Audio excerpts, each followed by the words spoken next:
Hey guys, today back for another video. This one's a little different kind of a video than I normally do. What this video is all about is basically a review of the new map, Zetsubou no Shima. So in the background it's actually only my second game of Zetsubou. I haven't had time to play it much between schoolwork and actual job work, and I've just social life, girlfriend, hectic schedule. But, so the gameplay you're watching is my second game playing the map, and I was going through trying to get Pack-a-Punch, some other stuff. Encountered a couple of the weird glitches, and it was interesting. But, into the review. So, Zetsubou no Shima was dubbed the scariest zombies map they've made so far by the developers. And when I first heard that, I was a little hesitant, but then I played it and I very much agree. Now, I'm someone who has some arachnophobia, so those spiders, they make my heart race. They do. But it just, the vibe of the map, the dark setting of it, the spider rounds, how it gets like super dark and blue and spiders pop out of nowhere, the big freaking thrasher monsters that they'll just come out of the ground and attack. It just, a lot of things, close quarters, it being a jungle. Jungles are kind of creepy. It's a very creepy map, which is a good thing because, well, I mean, really, Shadows of Evil, kind of a weird map, but good. Well, once you started the Easter egg, it turned really weird with a blood sky. Dryzendrach, pretty, I don't know, it was just cool. Medieval map, sort of. It was just a cool map. We haven't really had scary in a long time. I don't even remember the last scary map. But, so, scary's a good thing. It gets the heart racing, and it's something new for the zombie map. And it's also a very hard map. And what I mean by this is it's a very long setup. To get set up really nice takes a while. All the freaking doors in that map are expensive. At least any of the important ones. Like, just to get power on alone is it's like $7,000 worth of points, I want to say. Maybe a little less. I could be wrong. Give or take $1,000. But it's expensive. So playing solo on that map it takes a lot of setup time because you have to go through both lab areas. You have to open the area to the bunker. Then you have to open the areas to go get water to supply power, which that takes more money and more areas to buy. And then you have to run in the bunker, and then you have to do the water thingy underneath to turn on power, which, by the way, all my like normal tutorial videos that I typically have, like Dryzendrach, I did a bunch of little tutorial videos when it first came out. Luckily, I actually had time when that map came out.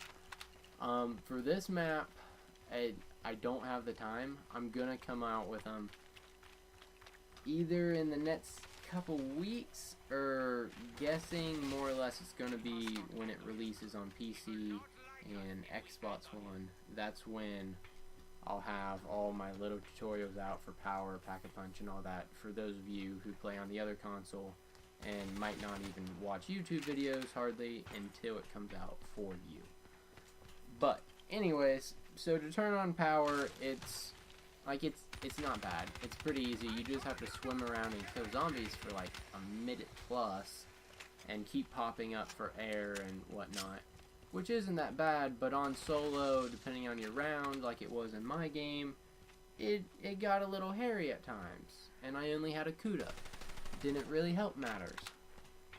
So you have that, and then to get Pack-a-Punch, oh my gosh, you have to buy a bunch more areas and go get parts for them, which getting the parts is not bad. My game glitched, I'm pretty sure. One of the parts you have to slash like cocoons open, kill the zombies. One of them will have the part, and I'm pretty sure I got all the cocoons and none of them had the part. So that was shortly before I died. And then you got, what else is a setup? That skull. The skull is literally the coolest and probably most powerful weapon that we have ever had. But it takes some time. You gotta find all the little pillar things, place the skull there, line up the symbols to make sure it's the right one, kill him there. Not that bad, it's just a time thing. Again, everything in this map takes so much time and money to open all these different areas. And if you're like me or any other average gamer, you don't just buy a bunch of liquid divinium to have a bunch of perkaholics to make that nice and quick. So it's especially hard. So solo, it's a little difficult. It has a very long setup. Literally probably, and then the wonder weapon, some of those parts take some time. Getting your challenges done to get cool stuff like a lightning shield. It's probably a 40-minute setup at least just to get set up to really have fun playing. Which is insane, but the setup is kind of fun. I don't know. I'm kind of torn on it. It's a hard map and it's very tedious, but it's good. And I'm pretty sure the rest of the maps aren't going to be hard like this. Like, they wanted to throw in one really hard, difficult map in there just to shake us up, really test the good players and not just the mediocre ones. And that's what they did. That is what Zetsubou no Shima is. It is kind of difficult. But it is also an extremely just cool map. You have the giant spider, which I won't have footage of that. I didn't make it that far on my gameplay. You have the giant spider, you have the skull, you have the wonder weapon thing. You can upgrade the wonder weapon thing, which is a whole nother time thing. You can electrify your shield, just kind of cool. And then you have all these nice little areas. There's some cool training areas. The area with the skull, that's kind of a cool training area. You have Easter eggs galore. There are ciphers. There are pictures of this, pictures of that. They just found dragon blueprints for future maps. So that'll be interesting. Ride a dragon, that'd be cool. Or I wouldn't want to slay a dragon. I like dragons. I wouldn't want to slay a dragon. I might do a video on the dragon thing though. Credit to Mr. Dalek JD. That's where I found that out. And it's just, there's a lot to do in this map, but it's a fun map. It's hard, it's fun, and there's a lot to do and kind of tedious, but it does see how good of a player you really are. It really tests your skills. I haven't personally got to play the map multiplayer yet with my friends. I think that'll really improve my feelings for it, because solo is just very long, very tedious, and can be very hard. I think multiplayer though, when you have multiple people, probably three seems to be the golden number. I think this map would be a little easier and you could get through everything quicker, assuming that you're playing with friends and not randoms and you all know what you're doing. And it would just be a very fun map. And there's tons of training areas, there's tons of cool traps, like that big propeller thing. It's the fact that so much is in this map just blows my mind. This is just goes to show the next gen capabilities, because on 360 and PS3 we could never have a map this amazing. And the Easter egg,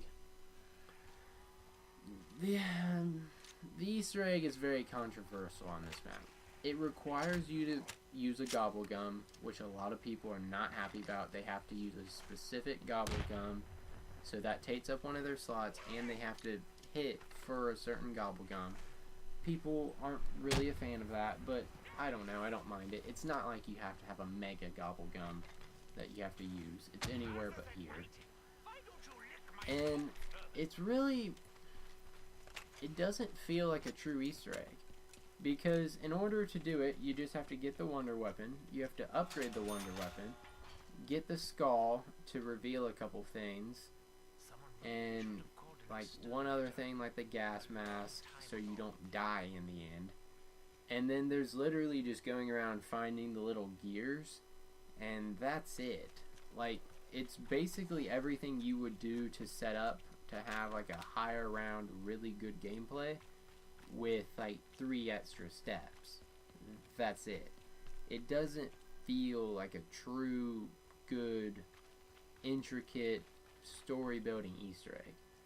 Like, the best Easter egg I can think of is probably the Mom of the Dead Easter egg was my favorite, just because it seemed to build and build and build like on the Easter egg story, whereas this is just do the random stuff you do anyway and get these parts and then take this magical elevator down to go kill a giant monster Tachio.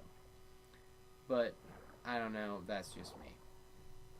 So this is actually kind of a long video, didn't mean to make it this long, but I guess to wrap this up and close, if I were to rate the map out of 10, I would rate it probably an 8. Because it's good solo, it's good multiplayer, and it's hard, which I like hard. Hard is challenging, challenging is good. You should always be challenged to become better and have a good experience. It has a nice scary effect in it, which is kind of cool for zombies. It's not something we normally have, besides it's just being zombies.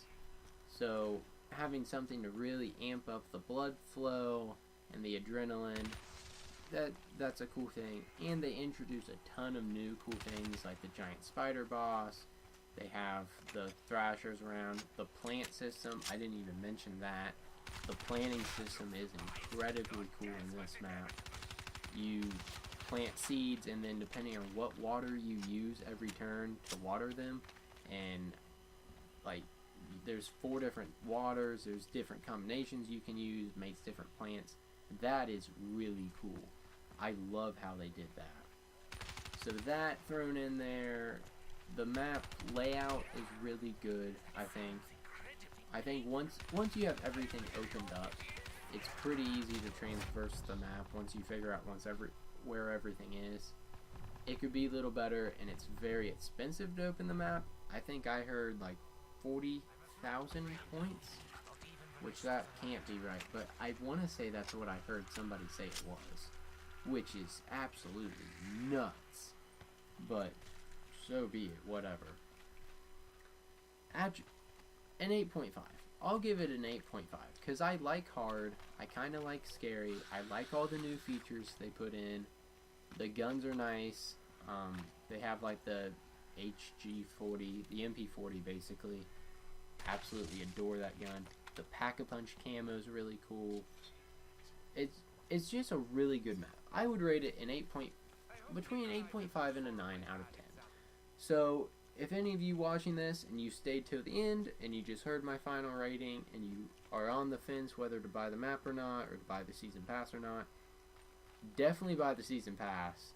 Definitely. Like, Der Eisendrache was a phenomenal map. This is a good map. The next map will probably be a good map. Buy the season pass. But if you don't want to spend that money, I would say pony up the 15 bucks, or get on G2A and get it for like 10. Pony up the money, get this. It's a really good map. Yeah, definitely get it. It's a really good map. You'll have a lot of fun. Get your friends to play with it. That'll make it way better. And just enjoy the utter masterpiece of Treyarch. Anyway, guys, hope you enjoyed the video. If you finished all the way to the end, you guys are the MVP. And again, there's my rating for it. I hope you buy it. I hope you enjoy it. I know I am. And I will catch you guys on another video. See ya.